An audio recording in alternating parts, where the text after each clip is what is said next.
Aloha, everybody. Welcome to the Fit to Fat to Fit Experience podcast. Thank you so much for tuning in for another great episode. Today's episode, we have a special guest, Jim Harsha Jr. Now, for those of you who aren't into wrestling, Jim Harsha Jr. is a former wrestler, a D1 All-American, which, by the way, is something very difficult to achieve. I learned from him that the chances of a high school wrestler becoming a D1 All-American are less than a high school football athlete, football player making it to the pros. So that's just how difficult this is to become a D1 All-American. Jim Harsha has a very popular TEDx talk where he talks about the importance of failure and how he failed himself. So in today's episode, we talk about the power of failure and why it's important to fail and why Jim teaches his kids how to fail. We talk about his story of how he eventually became a D1 All-American and what some lessons all of us can learn from failing in life and how to understand that it's part of the process and to focus more on the process instead of the outcome, which is what eventually helped Jim become, achieve that goal of becoming a D1 All-American. So there's a lot of valuable gems in this episode, you guys. You'll definitely enjoy it, whether you're, a stay-at-home mom, whether you're an entrepreneur, whether you're, a former athlete. There's a lot of benefits from today's episode, you guys. But before we jump in and talk to Jim, I want to talk to you guys about the show sponsor, Ketogenic. Kegenix is the sponsor of the show. Okay, what is Ketogenic? Ketogenic is an exogenous ketone supplement company. What are ketones? Basically, ketones are produced in the body when your body does not have glucose from carbs, right? Your body goes into a state of ketosis to provide fuel for your body, for your brain. And so basically what happens is you can take Ketogenic and get into a state of ketosis within 60 minutes versus if you were to fast or starve yourself or eat a high-fat, moderate protein, low-carb diet, you can get into a state of ketosis. But it generally takes, sometimes up to 2 weeks for some people. For other people, for me, I've done it nutritionally. It's taken me about 3 to 4 days to get into ketosis, eating this way. But that's what's so cool about Ketogenic is you can hack your way into ketosis, taking it, and within 60 minutes, you can test your blood ketone levels, and you're in a state of ketosis. What are the benefits? Why would you want to experience this? Well, here's the thing. I've done my own mini experiment with Ketogenic and eating a ketogenic diet. You guys actually went on the Dr. Oz show talking about the benefits of a ketogenic diet and what foods to eat. Here's the thing. Mental clarity, cognitive function, focus throughout the day, no dips in energy, like that crash you get, mid-afternoon. I don't get those dips in energy anymore when I'm in a state of ketosis, and that's what's so cool about Ketogenic is we're always looking for ways to hack our way into living a healthier lifestyle, right? So, for example, meal prep, that's a hack to make living a healthier lifestyle easier. There's all kinds of different hacks like apps or wearable technology like Fitbits, for example. Little things that help us hack our way into living a healthier lifestyle and making it easier for all of us, right? That's what's so cool about the science behind Ketogenic is you can actually literally test your blood ketone levels and it'll show that you're in a state of ketosis taking the product. It's a powder drink. And the cool thing is that if you use my code FIT2FAT2FIT, you get 15% off of your order. So use my code FIT2FAT2FIT at Kegenix.com. That'll be in the show notes. Definitely, if you've never experienced ketosis or what it's like from just a cognitive function or mental clarity benefit, it's definitely worth experiencing, you guys. Yes, there is the potential of weight loss. Yes, there's the potential of fat loss, but that's not what ketosis is all about. There's so many studies that go into preventing, epilepsy and other diseases and anti-inflammatory benefits. I'm not going to make any claims here on the podcast, but definitely it's worth experiencing yourself. So check it out, Kegenix.com. Use the code FIT2FAT2FIT at checkout for 15% off. Okay, guys, let's go ahead and jump into today's episode with Jim Harsha.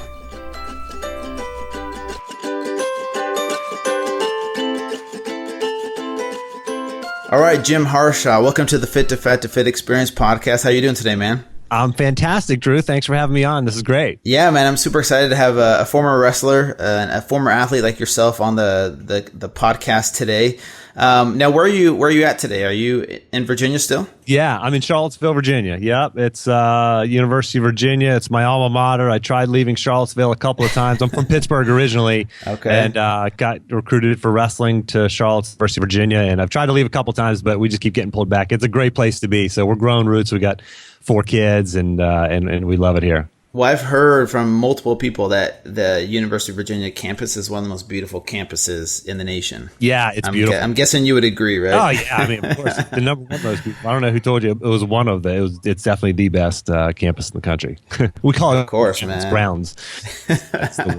So Thomas. Yeah, no, that's kind of near my old stomping grounds of Northern Virginia. I went to Centerville High School out there, Fairfax County, and so it's good to talk to another Virginian. Yeah, it's a good state. I really do enjoy the state of Virginia. It's got a lot of history, a lot of culture. It's a good place to live. It is. You got the beach. You got the beautiful beaches, beautiful mountains. You got Washington, D.C. You got small towns like Charlottesville, and everything in between. It's great. Yeah, man. Okay, so let's start out a little bit with your story, Jim. How long have you been wrestling, or how long did you started at a very young age, right? Yeah, I was 6 years old, so I competed for 17 years in the sport, and then I coached collegiately for 7 years afterwards. So, and I'm still coaching now. I coach, both my boys are wrestlers. They're 8 and 10 years old, so they're both wrestling, and I coach them. And I still work with high school wrestlers and even get in the college room occasionally still. Man, so you can still bang with those college-age kids, you think? Yeah. I get banged up a little bit, though. But, it's great. I mean, once a wrestler, always a wrestler. Exactly, man. And that's the thing. It probably comes back to you. Like, I haven't wrestled in a while, but I know for a fact, like, if I did start wrestling, some old moves would come back, into play, and just, it's kind of like riding a bike, right? Absolutely, yeah. You were a state place winner, so you know what I mean. You obviously trained quite a bit, and those things, they come right back because you drilled the moves a million times. Yeah, so let's talk about that a little bit, because I feel like wrestling is overlooked by some people, right? It's made fun of by people of other sports, like, oh, you're wearing a leotard, people would say, right? Right, yeah. And you're wrestling with another man, and, but at the same time, man, people that really understand and respect the art of it, there's something almost sacred about it, and you learn so many valuable lessons. What do you think you learned from all the years of growing up wrestling? What are some of the 3 major lessons you've taken from wrestling that you think a lot of people can learn from if they had wrestled? Yeah, I mean, first, like what you said is about the singlet, leotard. One of the coolest things going on right now is that the international governing body has recommended that we switch to like fight shorts and a tight fitting, like dry fit, kind of tight fitting top, which is awesome. It's great for the image of the sport, Oh, I didn't know that. Yeah, and it's starting to trickle down, and some of the bigger tournaments are recommending it and using it, and it's pretty cool. So anyway, and then as far as just being overlooked, it's like it's interesting. There are only 4 or 5 national NCAA championship sports that actually are profitable. They have a profitable national championship, and wrestling's one of them. It's like wrestling, baseball, hockey, basketball, and maybe one other or something like that. So it's, sold out Madison Square Garden last month for 3 straight days, 19,000 people watching the finals on ESPN Live. You got Iowa and Oklahoma State put 42,000 people into the arena for a dual meet this year. So it's like one of those niche sports, I mean, if you love it, if you've done it, you love it. And it's the only combat sport that they do in high school or college now. So it's combat sports will never go away. They'll always be part of every culture in the world. So it is an interesting and unique sport that way. But in terms of what you learn from a sport like that, and I think you learn a lot of great things from any sport or any activity. Certainly, like I said, my boys both wrestle, but they also play. One plays guitar, one plays piano. They do lacrosse and Cub Scouts and basketball and baseball. Everything else. and I'm seeing this more and more. It recognizes it in other sports, but in other activities. But in wrestling, you get comfortable being uncomfortable. That's probably the biggest lesson you get is you get comfortable being uncomfortable. I see kids who come out for the sport their first time, and like every little thing, every time you do a move to them, even like an easy, simple move, they're ooh, ow, ow, like everything hurts. And it's like, but you see them like a week later, a month later, a season later, and boom, they're hitting the move twice as hard or getting it done to them twice as hard, and it doesn't bother them, So you get comfortable being uncomfortable. That's probably the biggest one. And then I'd say another one is just you get these positive influences, this positive input from amazing people. There's so many former wrestlers who have gone on to do amazing things. As a matter of fact, wrestlers are one of the top groups of people at becoming Army Rangers and Navy SEALs. And I think in Navy SEALs, the only one performing higher are water polo players. They got the swimming part, which wrestlers don't have. But other than that, it's wrestlers that are very high performing at becoming Navy SEALs, Army Rangers, and Special Forces. So they recruit out of there, and those are great life skills that can translate into success and everything else in life. Yeah, and I totally agree. Being a former wrestler myself, I feel like wrestling was one of the hardest physical and mental things I've ever been through in my life, especially looking back. And I did football, and then I would go and do wrestling right afterwards. And it was night and day. It's just how mentally and physically exhausting each practice was. And I feel like if you can get through wrestling, you can get through almost anything else in life. It makes everything else so much easier, right? Yeah, absolutely. And, Mark Devine, who's been on your show with Seal Fit and Unbeatable Mind, he actually heard him on a podcast say one time that, a lot of the guys that go through that he's trained that want to become Navy SEALs, he said, you need this sort of crucible experience that he provides, through his, I forget, his 5 or 6 day program through SEAL Fit. But he goes, everybody needs that unless you have that in your background already. The example he used was like a college wrestler that has had that experience, So it's definitely a crucible experience in life. Yeah. So let's talk about your experience becoming a D1 All-American, which is a huge thing. I remember, in your TEDx talk, you talked about how the chances of a high school wrestler becoming a D1 All-American are less than a high school football player making it to the NFL, right? Right, yeah. So it's very, very difficult to do that, and you're one who has achieved that, but you kind of had to fail to get there, right? Tell us about that story, and I'll put the link to your TEDx talk, which is amazing, about failing in the show notes, but kind of sum up that story of how you eventually became a D1 All-American. Yeah, sure. It's been this story has resonated so well with people that I've done so much speaking on it since I gave this TED Talk and workshops and everything else, because it resonates with people, right? Because we all fail. And I had this opportunity to share this message at the Charlottesville TEDx event, which is among the top 1% of TEDx events in the world in terms of size and attendance. And so it's been this really well-received message, but my story was this, in high school, like you said, you got on the podium in high school. I never did. I never got onto the podium at the high school state championships, but I got recruited to the University of Virginia. I was basically a recruited walk-on, non-scholarship, and I said, I want to do something with this opportunity. I go to the University of Virginia, and I'm part of a top 10 recruiting class, but I'm like not. It probably would have been ranked higher if I wasn't there. There was so many good wrestlers. But my goal is to be an All-American. My goal is to get onto the podium at the national championships, which would be unheard of really for a high school wrestler who didn't at least get on the podium in high school to get there. And my freshman year, I got to the national championships, which is the first step. You have to qualify for nationals, and there's 15,000 people in the arena, but I fell short my freshman year. Sophomore year, again, I get to the national championships, but again, I failed. And then my junior year was pretty much a repeat of the prior 2 years. I got to the national championships. This time, I won a couple of matches. You got to win 4 matches at least to get to become an All-American, to get, which is top 8 in the country.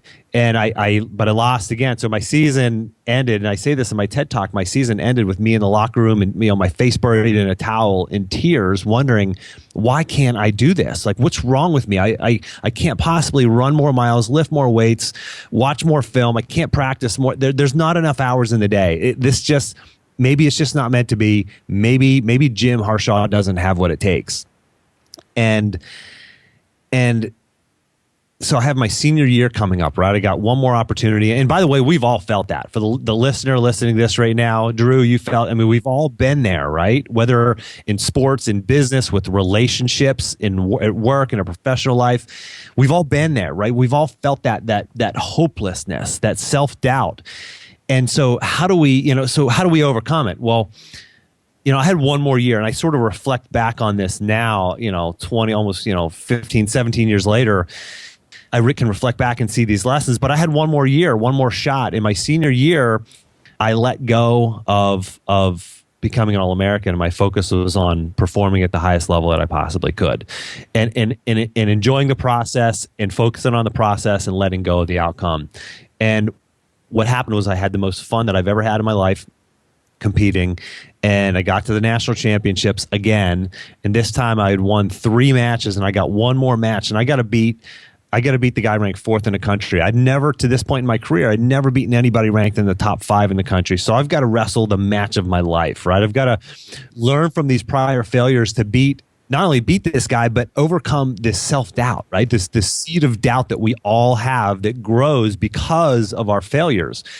But 7 minutes later, I did it. I beat. What was the score? How did you beat him? 10-8. It was 10-8. Wow. Okay. And I wrestled for my life. I let go of everything. Again, I let go of the outcome, and I just said, I'm gonna do everything I can possibly do in the next 7 minutes. And I did it, and I beat this guy. Nice, it was just this incredible feeling of this culmination of 17 years of struggle of, you talk about blood, sweat, and tears. Those real blood, real sweat, real tears. I mean, I remember driving. Gosh, I remember literally this is, it's like kind of one of those moments. I don't know if I ever told anybody this before, but I remember in the summer before my senior season, driving across Interstate 80, across Pennsylvania, from working one wrestling camp to another. So I would drive around being a camp counselor at different colleges at their summer camps, wrestling camps, so that I could just train with different people. I just wanted to train. And I remember driving down the interstate and like pounding on my steering wheel in tears, crying because I wanted this so bad. I wanted to try to figure out, what do I need to do? What's the next thing that I need to do? And it's just a matter of grinding and following through. It's creating that plan and following through on that plan. And I reflect back on that, like I said, almost 2 decades later, and I can really pull some lessons out of there that have been really powerful that I've shared with people. Yeah, I know that's super powerful, Jim. Like, thinking about what you said and how you overcame it, because nothing really, you couldn't do any more. Like you said, there's not enough hours in the day to train harder, watch more film. There's nothing else you could do more to get the results you wanted to. And here's the life lesson I think a lot of people listening to this podcast can relate to is, for example, like people are trying to lose weight or become fit, right? Yeah. They focus so much on the outcome, and they get so disappointed when they're like, man, I've tried this diet and I didn't lose the weight, or I've tried this and it didn't work, right? And they failed again and again and again. And if we could shift our focus from, instead of focusing on the outcome, focus on the process. You know what? I'm just going to live a healthy life. I'm going to eat healthier foods today. Instead of focusing on a specific workout, I'm going to go and do something active and something that I enjoy, for example, and just focus on becoming a healthier version of me. And the weight loss, that'll take care of itself over time. But instead of that being the focus, focusing on the process like you did, and eventually good things will happen. But it's hard for people because they focus that they just want to hit that goal, and they feel like if they don't, they're a failure, right? Yeah, because there are things that are outside of our control. Like we control maybe 90% of things, and there's this other 10% that we just don't control. And in sports, it's the referee or your opponent. And in life, there are so many influences, right? There are so many influences, and even in your diet, like we know what we can, there's certain, obviously we can control our workouts, we can control what we put into our body, but there are certain things that you just don't control, your hormones and, different things that happen to you throughout the day. And maybe if you travel a lot for work, there's certain foods you can't eat, or you end up eating certain foods. But you just, you hit these plateaus when you're trying to lose weight or get fit. You hit these plateaus and you're like, you can't control certain things, but you've got to control the process. Focus on what you can control, and the outcome takes care of itself. Yeah, man, that's a great life lesson, and I appreciate you sharing your experience of becoming a D1 All-American. I think a lot of people will be able to resonate with that and apply it to their own lives. So let's kind of talk about the transition after that, because here you are, you achieved your goal, right? And now fast forward, 15 plus years later, here you are talking about it on TEDx Talks, doing seminars. You have a podcast of the lessons you learned. But during that phase of from where you are now, or from back then to where you are now, what did it take for you to get to the point to where you are today of teaching people about this? Because you went through it, but then what did you do afterwards? Did you go and get a job? Like, did you kind of just reflect on these life lessons, and then boom, it hit you 15 years later? I can teach people something from this. Have you? What did it look like after you won the D1 All-American and to get to where you are today? Does that make sense? I'm trying to piece those puzzle pieces together. Yeah, absolutely. So right after I graduated, I was offered one of the top assistant coaching jobs in the country. It was at the Naval Academy as it would have been the second assistant, but it would have been a great job to jump right into. One of the highest paying, like, second assistant jobs in the country, at least at the time. And I was like, gosh, what a great opportunity. And one of my friends who was he was on 4 national championship soccer teams at Virginia. He called me from Guatemala, and he's like, Jim, you got to come down here. He was down there, having these grand adventures, right? So I went down, so I packed a backpack, had 3 months, one-way ticket, and I just backpacked all around Mexico and Guatemala and Honduras, and then after that, I came back to the States, and I went to Europe for a month and just backpacked around. And then I got a job leading adventure camping tours, which is where I met my wife. She and I were both. So just, I wanted to sow my oats and just get out there and experience things that I hadn't, because I had been so focused on wrestling and competing for so many years prior to that. And then I got called into coaching. I got asked to be the assistant coach at my alma mater, and that sort of set me off on my coaching career, which was a 7-year career. I ended up being a Division I head coach for a couple of years, and I actually got out of coaching voluntarily just because it was a lifestyle that wasn't attractive to me. It's hard to have a family and really live a balanced life. A lot of guys do it. I didn't feel like it was the right thing for me, so I stepped out of coaching, and I ended up starting a couple of businesses. So I was an entrepreneur and still am, and I built and sold a couple of businesses, and then I got back into athletics administration at my alma mater here, Virginia. But a few years ago, about 4 or 5 years ago, I started sort of reflecting on all these experiences. And I've had so many just great experiences, blessed to have so many amazing experiences in my life. And, being coached by just amazing people in high school and in college. And then through my having great mentors when I was coaching, and great mentors in business and entrepreneurship. And I began seeing these sort of patterns, this pattern for success that people have, what successful people not only do, but what they have in their life. And I identified this 4-step blueprint for success that I share with people that is basically, you look at the life of an elite athlete, and there are certain things in place that allow them to go through the pain and suffering, because that's what it is, the pain and suffering it takes to be a great athlete, or like the people on your show, like the trainers on your show, putting all the weight on, which is it's such a excruciating process, and then taking it back off. And, what allows people to push through unbelievably challenging things, and it's the folks who are on your show who are also losing the weight, not just the trainers, but the individuals who are losing the weight, why are they all of a sudden able to do it? Right. So this blueprint works for anything, whether it's losing weight, building a business, becoming an elite athlete, being successful as as a parent, whatever the case might be. And it's this. So the first part is this. You have to get clear on your values. You have to understand what's important to you. Okay. So when you're an elite athlete, you know what's important to you. It's winning the championship, right?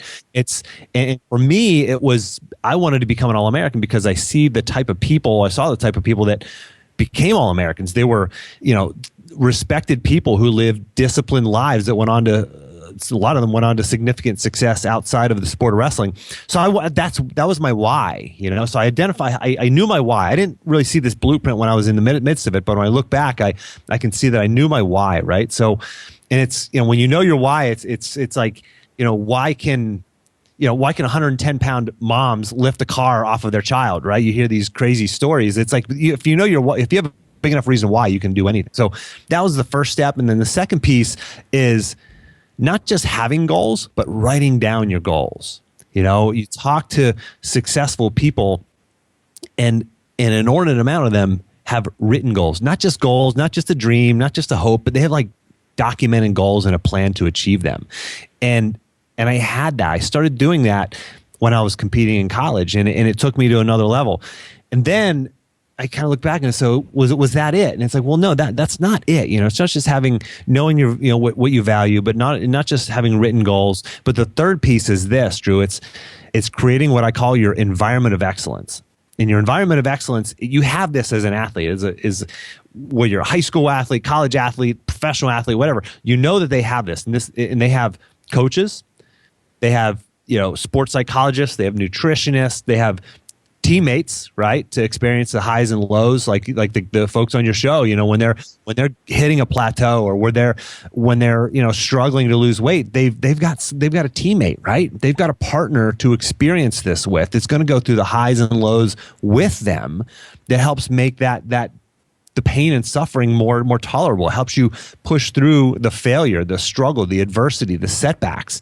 And so you create this environment of excellence by getting the right people around you, by reading the right books, and by, instead of listening to sports radio or political radio or talk radio on the drive home, it's like put on the Fit to Fat to Fit podcast, listen to inspiring people with inspiring stories. So we have these opportunities to create this environment, because not everybody has this environment or lives in this environment. So you have to create it intentionally. And then the last piece is, and I learned this my going into my senior year in college as a wrestler, was follow through. You've got to follow through. So when you have the first three pieces in place, you're clear on your values, you're clear on your goals, and you have your environment of excellence, which I had all three of those, but I still failed into my junior year. I just had to follow through because I had the right pieces in place where I could make the necessary adjustments. I had the right people to pull me up when I failed and guide me and to adjust my course and help me pivot and make changes when I needed to. When you take advantage of all those things,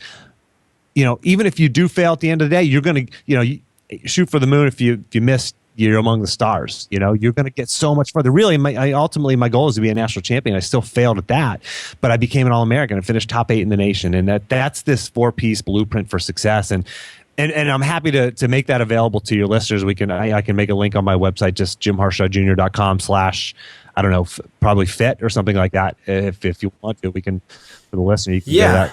Yeah, we can talk about that and put it in the show notes afterwards. But first of all, that's a lot to digest, and I love hearing your story of how you went from that to where you are today, and it was really interesting to listen to. So thanks for sharing that, first of all. But I did want to kind of dive into your program to kind of show people what you can do for them, because here's the thing: I think coaching is the way of the future for transforming people, whether it's weight loss, whether it's spiritual goals, emotional goals. Having a coach is very, very powerful. And it sounds like you bring a lot of value to the table with your program. And I kind of want people to get a feel for what a coach like you can provide for somebody that's looking to transform their life in so many different ways, right? So that's the other question I had was, is this just for former athletes? Because you feel like former athletes have the discipline, or they've had the discipline in the past, and they kind of could follow that blueprint a little bit easier versus someone who's never played sports. Is it just for former athletes, or is it for everybody? Great question. It's for everybody. The former athlete understands these principles intrinsically just because they've experienced it. But I've had non-athletes go through the program as well. And it's about like you say, former athletes maybe have that discipline or had that discipline at some point.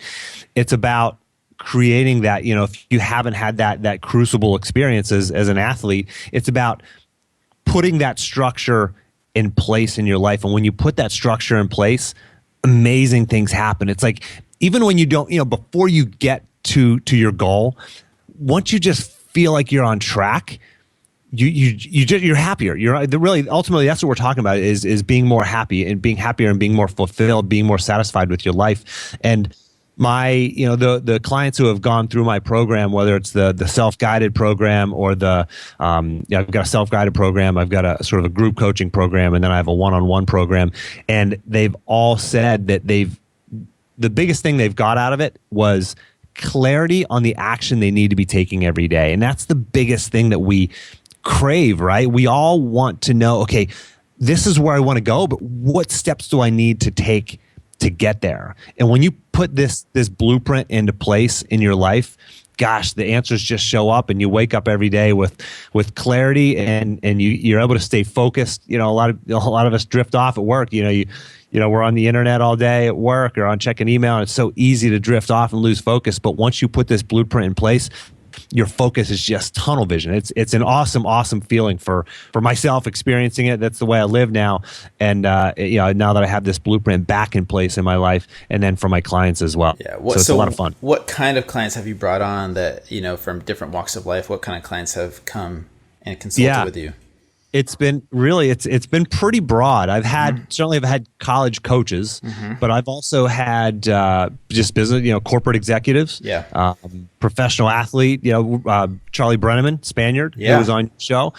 He's been through it, and everything in between. So, I mean, it's basically, folks who are in athletics, folks who are not in athletics, and just in a professional environment. So, young, old, it's been pretty cool. Cool, man. Yeah, we'll have to put that link in the show notes for people to check it out that are looking for coaching, because I think it's very valuable. Like I said, and it's kind of like the new age thing to have a coach, right? In so many different aspects of life. I know there's coaches out there for meditation, for example. I know that people pay for things like that, or spiritual guidance, or there's transformation coaches when it comes to fitness or finance.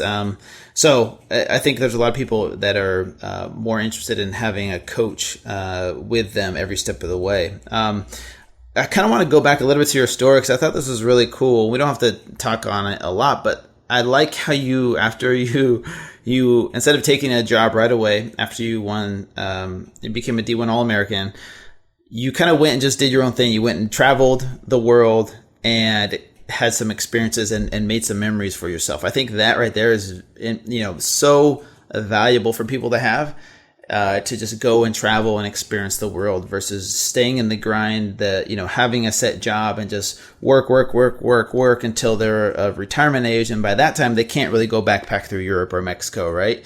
So I think that's really cool that you got to experience that. And I'm sure you learned some really cool things and some memories that you'll be able to take with you for the rest of your life. And that's one of the reasons I moved to Hawaii, honestly, was because, I don't want to wait till I'm 60 years old and then retire and come to a place like this. I figured, why not do it for a short period of time? We've been out here almost a year, and I wanted to make some memories for my kids to experience life outside of where they were living in Utah, to experience a different culture, a different lifestyle.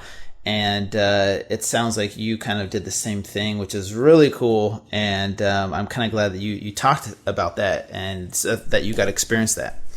Yeah. It was like one of those things that you just have this opportunity and you got to take it. And so many people just jump right into the real world, which is fine, but if you are, for the listeners, like, find those ways to experience and do the things that you know deep down that you want to do. Like, everybody says they want to jump out of an airplane, when you're in college, that younger anyway, like, everybody wants to do it. Everybody, I'm going to do it. Someday I'm going to do it. Well, it's like, I finally called the place to go skydiving. I remember this in college. I called the place to go skydiving. I'm like, okay, that's how much it costs. I can come in on Saturday and do it. They're like, yep. I said, okay. So I talked to all my buddies who said they'd go, who for years had said, yeah, I'm going to do it. I'm like, hey, I'm doing it this weekend. You in? Guess what? Nobody did it. Not one. It was me and my dad. My dad went with me, my dad and I. So it's like, you got to take advantage of doing those things. And you can't just keep putting off the stuff you want to do until after you retire. You can't put it off until after retirement. Do it now. Exactly. Okay, let's shift gears here a little bit and talk about you specifically. Here's the thing. I've noticed a lot of former athletes tend to let themselves go after their playing days, right? They still eat like an athlete, but they're not training like an athlete anymore. But I notice you're still in great shape, man. How have you been able to maintain staying in shape after your playing years, after wrestling for so long? Yeah, what's interesting about this question is I can probably relate to a lot of the folks who, either let themselves go, they were an athlete at one point, they let themselves go, or just are struggling to get down to an ideal weight for themselves. So after I was done competing, I traveled for, it was about a year, a little over a year or so. I traveled and I stayed fit. I was just doing a crazy, hiking active volcanoes and doing all kinds of stuff like that. I was staying fit and I was working out when I could. And then I got into coaching. And it's like when you're a wrestling coach, and this, Drew, is wrestling coaches wrestle. Even that's part of what the wrestling coaches do. Football coaches don't play football, but wrestling coaches wrestle. And so for my I said 7 years coaching collegiately, but really it was more like 10 or 12 that I was really active with various teams. And so I wrestled. I was wrestling, I was lifting, I was running, I was training with these guys. And then after I sort of got out of that full time, and even doing it as a significant part of my time, I had to figure out okay, now I got to work out not for my job, but I've got to work out recreationally, or I've got to find another reason to work out. And it was a big mind shift for me. Yeah, mindset shift, because for years I just worked every day. You go to practice, and that's what you do. You go to practice, and you train, you wrestle, and then you lift afterwards, or you lift with the team in the morning. So for me, it was a mindset shift. But now, what do? I do everything, Drew. I love to experience every possible thing in the world. Which is why I went to Central America and scuba dive, all the crazy adventures I've been on in my life, and whitewater kayaking and hang gliding over Rio. And but I like to experience everything in life, and it's the same in my workouts. That sort of carries over. So in the past week, I've been running, mountain biking, swimming, lifting. I do everything and anything. I love I love a variety, and I do a significant variety in my life. So, and the other thing I've done in the past week is actually wrestling with college guys. Yeah. So done I do quite a bit of different things. Yeah, if you want a really good workout, go wrestle with somebody. That's one of the toughest workouts in the world. I'll be honest with you. But if you're not in wrestling shape, even if you're in decent shape, if you go wrestle for about literally 2 minutes, you'll be exhausted. Exactly. So how do you find balance? Because you have 4 kids, which is a lot, man. How do you find balance between that full-time job, the stuff you do on the side, and making time for yourself to stay in shape? Yeah, good question. It's having this blueprint in your life, right? Before I really consciously implemented this blueprint for success into my life, I wasn't balanced. I didn't have my priorities all straight. But whenever I got clear on my values, I got clear on my goals, and there's 4 areas where I say people should be setting goals, and it's relationships. Number 1, that's priority. And this is in rank order, basically. Relationships, self-growth goals, health and wellness, health and fitness, and then wealth goals. And I think that, once you get clear on those, then it's easy to say no to other things, because we all, we tend to say yes to everything. Well, when you say yes to everything, it means you're saying no to something else. If you say yes, you can take on another project, or yes, you can volunteer for another organization, or yes, that means you're saying no to something else. If you say yes, I can volunteer for this other organization, that means you're saying no to something else, and that might be your kids or your relationship with your spouse.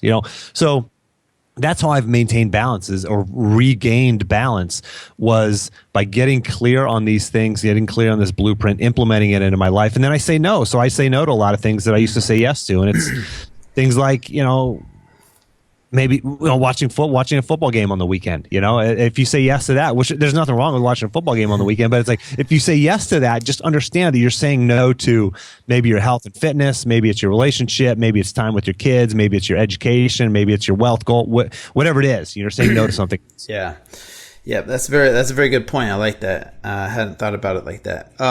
Talk about your nutrition as an athlete versus now you as a dad? How do you eat now? Do you still eat the same? What does your nutrition look like now versus when you were wrestling back in college?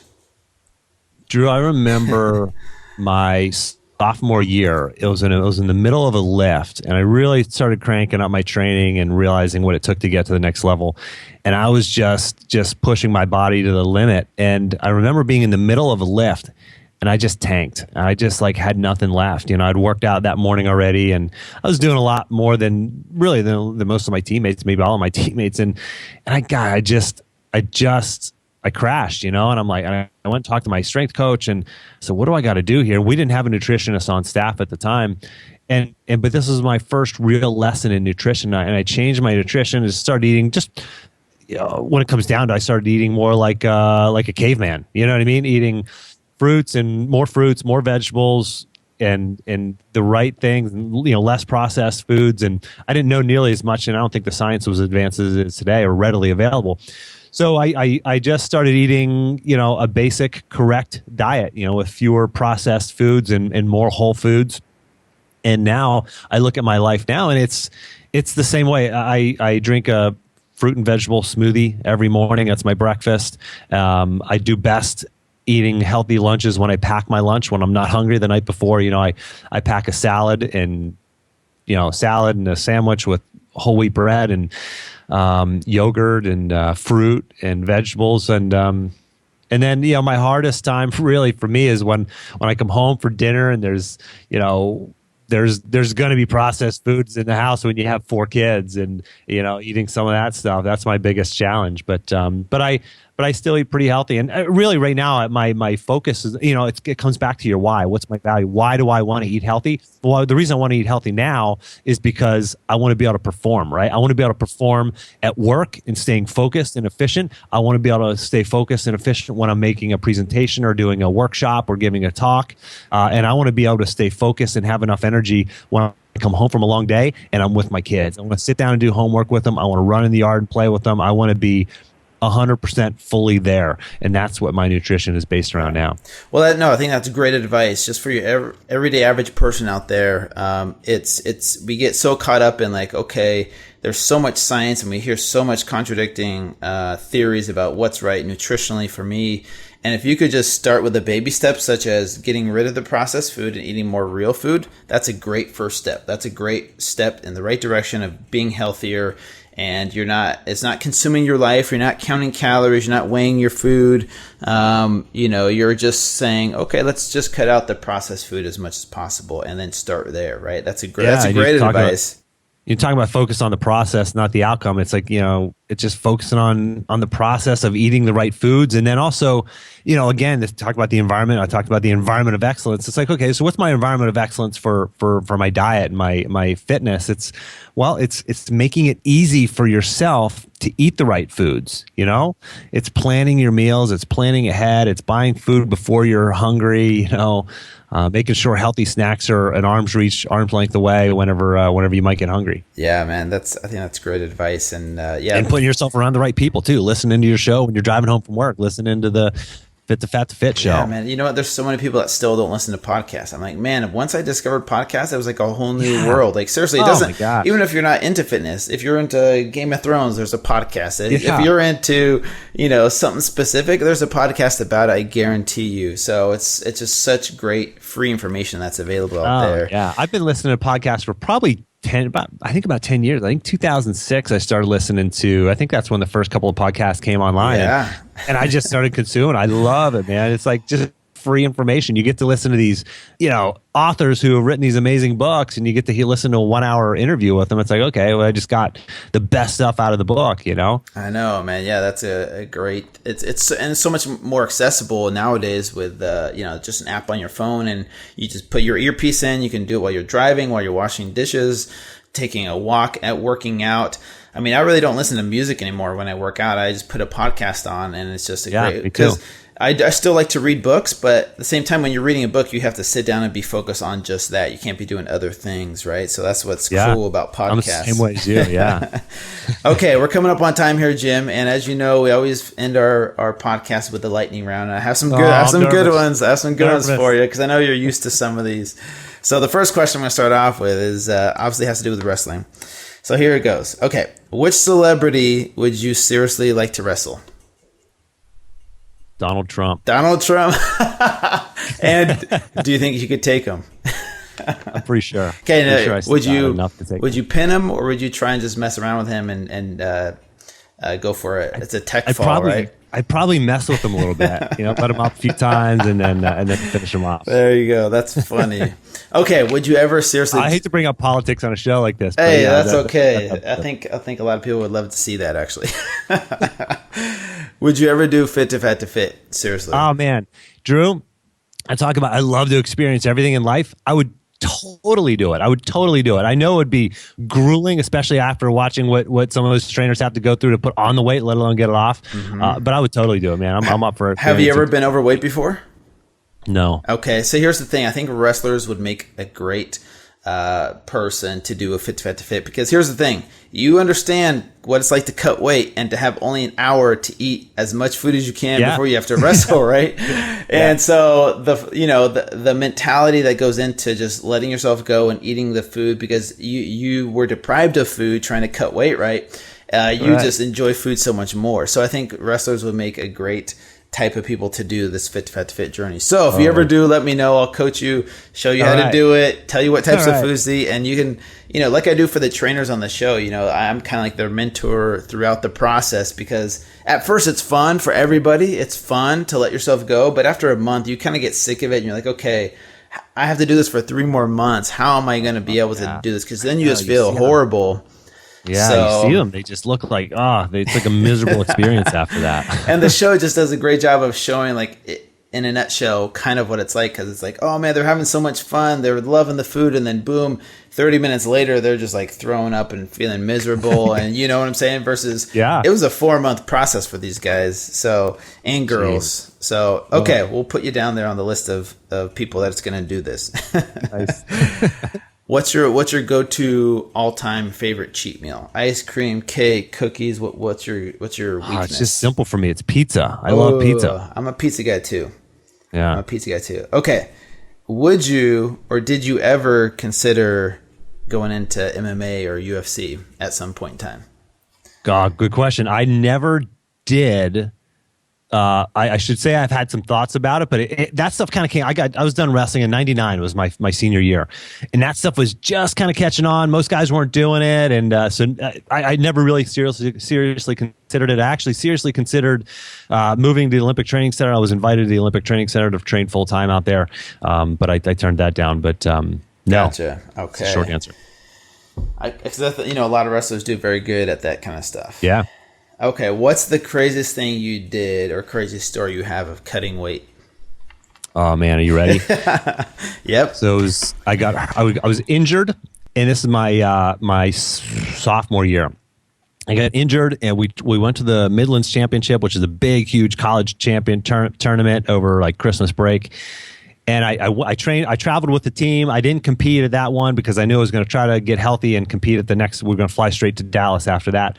So I just I just focused on the process, not the outcome. I was like, I'm just going to eat right, not check my weight. I'm just going to eat right, train as best I can throughout the 2 days of this tournament. And then after the tournament's over, when we head to Dallas, that's when I'll check my weight. Well, I was 23 pounds over. 2.5 days before weigh-ins. 23 pounds. And I did it. I didn't wait. 23 pounds in 2.5 days.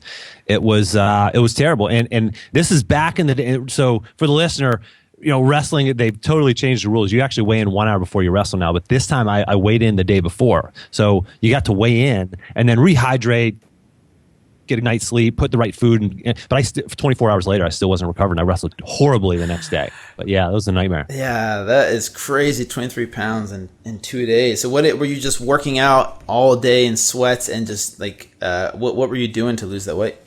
You do it in like cycles, and the plastic suits were still legal back then. You can't wear them. You're not allowed to wear any of that. All this stuff's illegal anymore. Yeah. It's against the rules. So, But yeah, I would just go crush myself in a 1 to 2 hour workout with the sweatsuit on, the plastic suit, and just sweat it out. and then you might lose 3, 4, 5, 6. Well, in the first couple workouts, you can lose 6, 8 pounds pretty easily. Yeah. And then as you get later on, you work out for like 2 hours and you lose like 2 pounds, and it's a nightmare. But after each workout, you rehydrate a little bit. You eat like a banana and a little 6 ounces, 8 ounces of water, and then you just keep going through that cycle. You've been through it, Oh man, it's horrible. It really was a grueling process. Luckily, I only had to do it my freshman and sophomore years. Junior year, not so much. I went from 119 as a freshman in high school to 189 weight class my senior. So my senior year, I really wasn't cutting any weight. That's kind of just where I was at. So yeah, I had some crazy experiences cutting weight as well back in my freshman, sophomore years. Cause yeah, man, that's the thing is like back then it was just kind of the pressure to be like, oh, you weigh 150, you could easily wrestle 135, and you could, but man, just back then we didn't understand nutrition. It was just like, hey, go sweat it out. Don't eat anything. Don't drink anything. You'll make weight, and then just push through it. When you feel horrible going into the second or third period, it's like, how tough are you? But really, there's a lot more science behind it, and I wish I understood nutrition a lot better back then versus what I do now. I understand it so much better. But anyways, it's evolved so much since then. Yeah. Okay, Jim, you did awesome, man. Congrats. That was it wasn't too bad, right? No, that wasn't bad. I did. I feel like I did well. Exactly. So before we end, go ahead and tell people, your social media, your website, where people can find you if they're interested in your coaching program. Yeah, you can just find me, JimHarshawJr.com. You can find me, Jim Harshaw Jr. on Facebook. You can Wrestle Success, so just Wrestle Success on Twitter, Instagram, Jim Harshaw Jr. So check out, and I got the podcast, which is Wrestling with Success. So on iTunes, you can find me at just Google or just search on iTunes for Wrestling with Success. iTunes, Stitcher, now Google Play, actually on there too now. So cool. Yeah, I've listened to a couple of your episodes. I like them. They're very good, and they're short, right? 30 minutes roughly. Yeah, I try to keep 30, 35 minutes, make them, the length of a commute or a workout for some people, the cardio part of the workout or whatever. So yeah, I try to keep them a little shorter. Yeah, perfect, man. And we'll put all that in the show notes. And once again, I really appreciate you coming on. A lot of valuable lessons taken from today's episode for a lot of people, and I really appreciate it, Jim. Love what you're doing, Drew. I mean, with the TV show and with the podcast, you're inspiring a lot of people and just bringing a lot of knowledge out there that people need. Well, thanks so much, man. It's always good to connect with a former wrestler like yourself, and I appreciate the inspiration. Likewise. Okay, man. Stay in touch. Likewise, Drew. See ya. Talk to you soon.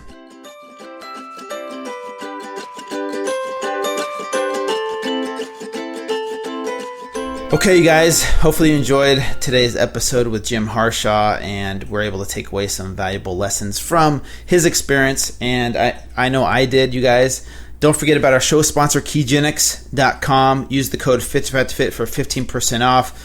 It's definitely worth a try experiencing what it's like to be in a state of ketosis. I definitely recommend embracing the lifestyle, like living a ketogenic lifestyle first and foremost. But let's say you can't be that strict, or it's just too difficult for you. That's what's so cool about ketogenics is you can still receive benefits of being in a state of ketosis, even if it's just for a few hours per day. There's definitely some benefits to taking these exogenous ketones, even if you're not strictly following a ketogenic diet. But I definitely recommend the ketogenic diet on top of taking ketogenics. You'll notice amazing benefits, the mental acuity, the cognitive function, the consistent energy throughout the day. It's awesome, you guys. It's definitely worth experiencing. If you guys like today's episode, please leave us a review on iTunes. That's how we get better ratings and more people know about us. Also, leave us a 5-star. Leave us a review and a 5-star rating if you guys enjoy our podcast. Also, don't forget to share it with friends and family. And if you want to reach out to me, if you have suggestions for people you want to for me to interview on the show, just reach out to me on social media. I'm on Facebook, Twitter, Instagram at Fit2Fit. My website is fit2fit.com. There's a newsletter you can sign up for there. I always appreciate you guys' support. You guys are awesome.